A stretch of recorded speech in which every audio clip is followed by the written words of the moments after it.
खैरियत के साथ होंगे। अभी 5-10 मिनट की डिस्कशन है, वो इंटरव्यू के आदाब पे है।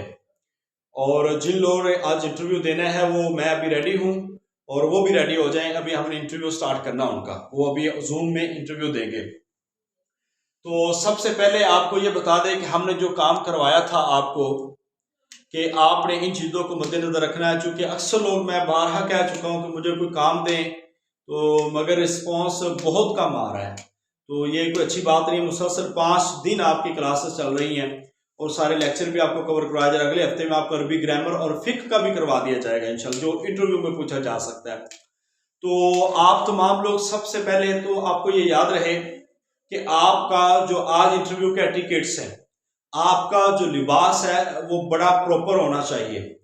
आप जैसे ही आप को इंटरव्यू का दिन अनाउंस होता है, उसके लिए आप जहनी तौर पर और जिस्मानी तौर पर आपने तैयार होना है। मेल हो या फीमेल, खास तौर पर मेल को ये, क्योंकि उनकी ज़ाहरी हुलिया जो है वो काफ़ी सारी चीज़ें अया होती हैं। आपकी दाढ़ी, आपके सर के बाल ये बिल्कुल साफ हो, नीट एंड क्लीन हो, और एक ऐसे जैसे ऑफिसर्स होते हैं उस हुलिये में आपने अपने आप को रखना है। दूसरी बात यह है कि अपना तारुफ जो है ना, तारुफ ये सबसे बुनियादी चीज है। तारुफ जिस कदर आपका उम्दा होगा उस कदर ज्यादा आपके चांसेस होंगे। लिहाजा तारुफ को इतना अच्छा करवाएं, इतना अच्छा करके जाएं। और इंग्लिश में तारुफ पूछा जा रहा है तो इंग्लिश आपकी जो फ्लो हो वो आपका बिल्कुल अच्छा होना चाहिए।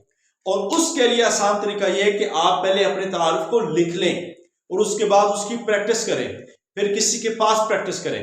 और इंटरव्यू में आपको अगर कोई भी चीज बतानी है ना, तो याद रखें उसके हवाले से आपको तैयार भी होना है कि आपने उसके हवाले से अगर कोई आपसे सवाल होता है तो उसका जवाब भी देना आपने। ये ना हो कि आपके पास उसका कोई जवाब ही ना हो और आप उसको क्लियर ना कर पाए, ये नहीं होना चाहिए। सो आपने जो बोलना है बड़ा सोच समझ के, जस्ट आपने अपनी नाम, बल्दियत, किस इलाके से बिलोंग करते हैं, और उसके बाद आपकी education, identify matric as a regular student, as a private student, या अगर आपने किसी जगह से किया तो आप उसका नाम ले सकते हैं। With first division, after this identify intermediate with first division from the government school फला फला, जो इससे अभी आपने किया है। After this identified graduation from the University of Swat, from the University of Peshawar, okay, with from अगर CGP है तो CGP, अगर डिवीजन है तो डिवीजन आप बताएं, और कोशिश करें अपने सब्जेक्ट से हटकर कोई सब्जेक्ट ना बताएं, ये आपने लाजमी रखना है जेल में। और उसके बाद जो है आप MA का तारुफ करवाएं, MPhil करवा दें। PhD तक जाने की जरूरत नहीं है। उसकी वजह ये होती है कि जब आप PhD लेवल तक आप वहां पे जवाब देते हैं ना, बाज़ PhD का बताना आपके फेवर में भी है और PhD का बताना आपके हक के खिलाफ भी है। उसकी वजह क्या है कि जब आप PhD बताते हैं तो वो आपसे फिर वो सवालात का जो लेवल है वो बजाय इसके वो इस यहाँ पर रखेंगे, वो वहां पे आपको परखेंगे, और फिर जब आप उनके म्यार पे नहीं पूरा उतरेंगे तो वो फिर आपके लिए प्रॉब्लम होगी। सो इस लिहाज से आप MPhil कह दें, मगर जो भी कहें उस पर आप बिल्कुल क्लियर हो, आपको अपने सब्जेक्ट्स के हवाले से पता हो। और उसके बाद जो चीजें आपसे पूछी जाती हैं, आपने जो रिसेंटली वर्क कर रहे हैं। अब होता क्या है कि बाज़ औक़ात लोग जो है, मैंने 2 इंटरव्यू किए हैं आपके इसी ग्रुप में, और जैसे कि आदिल साहब उनका इंटरव्यू हो चुका है कमीशन के अंदर, तो लोग ऐसी क्लास में ना जब इंटरव्यू दे रहे होते हैं तो उस वक्त संजीदगी और मतानत उनके चेहरे पे नजर नहीं आ रहे होते। जो पैनल का चेयरमैन होता है ना, वो जब आप कमरे में जाते हैं वहां से आपको ऑब्जर्व करते हैं और वहां से देखते हैं आपको कि ये बंदा किस लेवल का है। लिहाजा एक जजतुल अंदाज में आपने जाना है। ये ना हो कि जैसा कि मैंने अभी ये शलवार कमीज पहनी हुई है और इसी पे आप ऐसा कोट पहन के चला जाए, तो ये कोई प्रॉपर ड्रेस नहीं है। लिहाजा आपने अगर ऐसा पहना है तो फिर आप उस पर वेस्ट कोट पहन के जाए, ठीक है, और आप वास लगा के जाए। ये एक डिसेंट और जो जॉब करने वाले लोग हैं या जो ऑफिसर्स लगते हैं उनकी ये एक आदत होती है। दूसरी बात, प्रॉपर ड्रेस हो, टोपी ले आप, कोई बात नहीं, इसमें ले सकते हैं। फीमेल जो है ये अपना हिजाब या अपना अबाया जो पहनते हैं, मगर ऐसा करें कि आप मास्क लगा के जाए। फीमेल को मैं ज्यादा रिकमेंड करूंगा वो मास्क लगा के जाए, बकाया वो अपना हिजाब कर लें और अपने आप को ढक के रखें, कोई ऐसा मसला नहीं है। मगर नर्वस नहीं होना। हमारी फीमेल में सबसे ज्यादा प्रॉब्लम भी यही होता है, कोई नर्वस होती है और परेशान होती है, जैसे कोई मुश्किल सवाल आ गया तो फिर परेशान होगी। अब एक काम ये आपने करना है कि जैसे आप इंटरव्यू में पैनल में कमरे में दाखिल होते हैं तो आपने हल्का सा दरवाजा खोलना है और फौरी आपको कहते हैं कमिंग। आपको ये कहने की जरूरत नहीं पड़ती कि मैं कमिंग, मगर आपने तवक्कुफ वहां पे लाजमी करना, ठहरना जरूर है। जैसे ही दरवाजा खोलते हैं आपको खुद कमिंग वो बुला लेंगे और पास सामने जाके कुर्सी पड़ी होती है। अब ये नहीं है कि आपने घूम के उधर जाना है, बल्कि वो एक इधर सब्जेक्ट एडवाइजर होगा, एक इधर होगा और सामने फ्रंट पे जो है वो 90% ऐसे होता है, वहां पे आपका चेयरमैन बैठा होगा जो उस पैनल को लीड कर रहा होता है। अब बात कहते हैं, अब पिछली दफा हमारे सरगोदा में एक बच्ची के साथ ऐसा हुआ कि उस वक्त सब्जेक्ट एडवाइजर जो है वो उठ के गए हुए थे कहीं वॉशरूम, तो बच्ची ने, वो बेचारी परेशान, थोड़ी सी प्रेशर था जाहिर बात है, और उसने कुर्सी अपनी नहीं देखी बल्कि इधर से आगे जाके वो सब्जेक्ट एडवाइजर की कुर्सी की तरफ चलेगी, उधर बैठ गई तकरीबन। तो चेयरमैन साहब उसकी तरफ देखे जा रहे हो, कहते वो आपकी कुर्सी है, ये नहीं आपकी कुर्सी। अब इस चीज का उस बच्ची के ऊपर इतना असर पड़ा कि वो थोड़ी सी और प्रेशराइज हो गई। लिहाजा अपने असाब को काबू रखना है और आपने ऐसे जाना है कि जैसे इंशाल्लाह आप पूरी उम्मीद है पूरा सिलेक्ट होके आएंगे आप, ठीक है। और जैसे ही आपने जाना है तो ये थीसिस होता है ना, अक्सर लोग थीसिस लेके जाते हैं और रख देते जाते हैं सर ऐसे टेबल पे, ये इंतहाई मैनर्स के खिलाफ है। आपने उनके टेबल पे अपना थीसिस नहीं रखना, ठीक है। और आपने चेयर के साथ ऐसे आपने टेक लगा के नहीं बैठना, आपने प्रॉपर ना ज्यादा झुका होना है ना ज्यादा ऐसे पीछे टेक लगा के बैठना है, बल्कि ऐसे बैठना दरमियान में। और आपके हाथ में आपके ऐसे आपके पास थीसिस मौजूद हो, डॉक्यूमेंट्स या थीसिस जो भी है, वो उनके टेबल पे नहीं रखना। पिछली दफा ऐसा किया है और फिर उस बंदे ने झाड़ दिया है चेयरमैन ने कि आप अपने पास रखें इसको, तो ये मैनर्स के खिलाफ है। मैं इसलिए कह रहा हूं इसकी एहतियात करनी है। और उसके बाद जो है वो आप प्रॉपर तारुफ करवाएंगे और आपके आई कांटेक्ट जो है इसका बड़ा ऑब्जर्व, इसको भी बड़ा ऑब्जर्व किया जाता है। आपको फर्स्ट ऑफ ऑल आपके से सामने बैठा जो होता है ना, वो आपसे सवाल करता है कि इंट्रोड्यूस योरसेल्फ। आप अपना तारुफ करवाते हैं, आप अपना तारुफ करवाते वक्त उनको भी देखें और कभी कभार ऐसे जो सब्जेक्ट एडवाइजर के बैठे हुए हैं उनको भी एक एक नजर देखें, ताकि ऐसा फील करवाएं कि आप सबको तवज्जो दे रहे हैं, आप सबको बता रहे हैं। और ज्यादातर आप जिसका सवाल हो उसी को बताएं और उसी की तरफ ज्यादा 70% उसकी तरफ रुख रखें। और जो 30% है वो जो साथ बैठे हैं वो आपकी शक्लें देखे रहने के नहीं आए, बल्कि वो भी आपके अल्फाज सुनने के लिए आए हैं। सो आपने उनको भी अपने साथ ऐसे ऐसे उनको बताना है ताकि वो आपसे मुतमिन हो सके। इसके बाद जो है चेयरमैन के सवालात शुरू हो जाते हैं। वो जनरली सवालात कर लेता है या इस्लामियात की जो मुख्तलिफ हिस्ट्री के सवालात है वो भी करेगा। अब बाज़ वो ना किसी सवाल पे आपने बहस नहीं करनी। एक बात तो ये आपको बता दें, अगर आपको पता है तो डायरेक्ट कह दें कि sir yes and no, okay.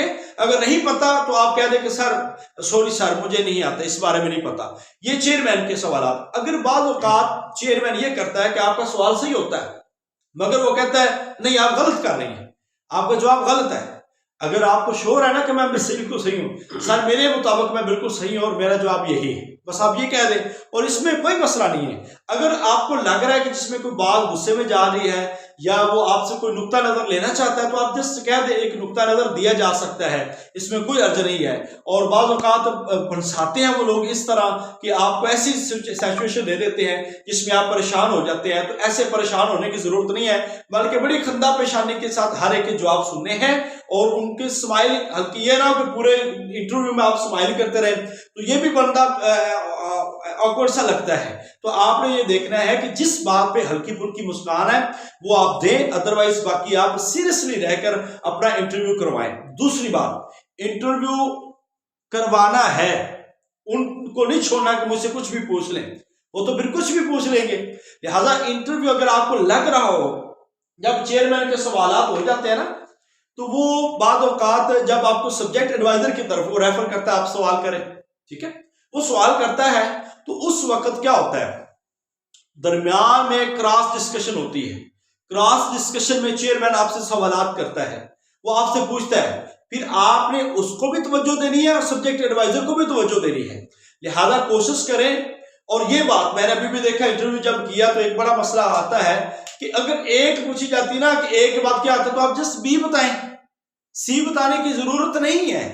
आपसे अगर किसी मुसन्नफ की अहयाए उलूमुद्दीन किताब पूछेगी तो आप जस्ट इमाम गजाली बताएं। अब ये ना बताएं कि ये बड़े शेख जो मदरसा निजामिया के बड़े मुंतज़िम आला थे इमाम गजाली रहमतुल्लाह अलैह उन्होंने ये किताब लिखी, क्या जरूरत है? टू द पॉइंट, आपसे कुछ पूछा गया वो उतना बताएं और उसके बाद उसको आखिरी लम्हे पैसे छोड़े जैसे कि वहां से कोई एक नई बात निकल रही है, लिहाजा ताकि आप उस तरफ लेके जाएं, या आपने लेके जाना होता है, आप उस तरफ लेके जाएं जिसमें आपको ज्यादा कमांड है, जिसमें आप ज्यादा बोल सकते हैं, जिसमें आप ज्यादा पढ़ के आए हैं। अब देखिए 10 12 13 सब्जेक्ट 13 सब्जेक्टों में हम 100% नहीं हो सकते, ना हो सकते हैं। बुनियादी सवाल जो है वो आपके फिक्र के हैं, कुरान के हदीस के हैं और सीरत के हैं, बस बुनियादी पेपर तो यही है और इसी में से सवालात होते हैं। जो ग्रामर के सवालात होंगे वो मैं अभी 2 दिन में बाद आपको जो इंटरव्यू लेंगे, लेक्चर्स देंगे, उसमें आपको ग्रामर के क्वेश्चन बताएंगे। तो ग्रामर और फिक में भी जो बुनियादी जो आजकल इज्तिहादी चीजें हैं, कयास की चीजें हैं और कुछ टर्म्स हैं फिक की और कुछ फिक की किताबें हैं वो आपसे पूछी जाती हैं। अदरवाइज बाकी सवाल जो आपके वो सीरत के होते हैं, तारीख के होते हैं या कुरान हदीस, उसूल तफसीर, उसूल हदीस में से इससे हटकर सवालात आपको नहीं होते। तकाबले ध्यान पे बहुत कम होते हैं, मगर ये सारी क्लासेस में ले चुका हूं आपकी। तकाबले ध्यान पे भी, उसूल तफसीर पे भी, उसूल हदीस पे भी, सीरत पे, तारीख पे, फिक पे, ये सारी क्लासें हो चुकी हैं। आपने इन चीजों को बड़े उम्दा तरीके से वहां पे रिप्रेजेंट करना है। बाद जगह पे किसी ऐसी इख्तलाफी बहस में जब आप पढ़ रहे हैं वहां पे आप दो तरफा मौकिफ दे दें, दो तरफा मौकिफ दे दें और मौकिफ देने के बाद आप कह दें एक का मौकिफ ये है, एक का मौकिफ ये है, जमहूर का मौकिफ ये है और जो चंद एक फिरके हैं उनका मौकिफ ये है। तो आपसे पूछा जाए कि आप किस मकतब फिक्र को फॉलो करते हैं तो सारी बात आप अपना मकतब फिक्र बता सकते हैं, इसमें कोई अर्ज नहीं है कि मैं अरबा के मकतब फिक्र को फॉलो करता हूं। सो इतनी सी बात है और आप कह सकते हैं। बाद वक़्त वो आपसे चाहते हैं कि आप एग्जैक्ट जवाब दें तो आप एग्जैक्ट जवाब दे सकते हैं, मगर किसी भी पॉइंट पे आपने जो है किसी को काफर या किसी के ऊपर ऐसा फतवा नहीं लगाना जिसकी हमें शरीयत और आइन इजाजत नहीं देता।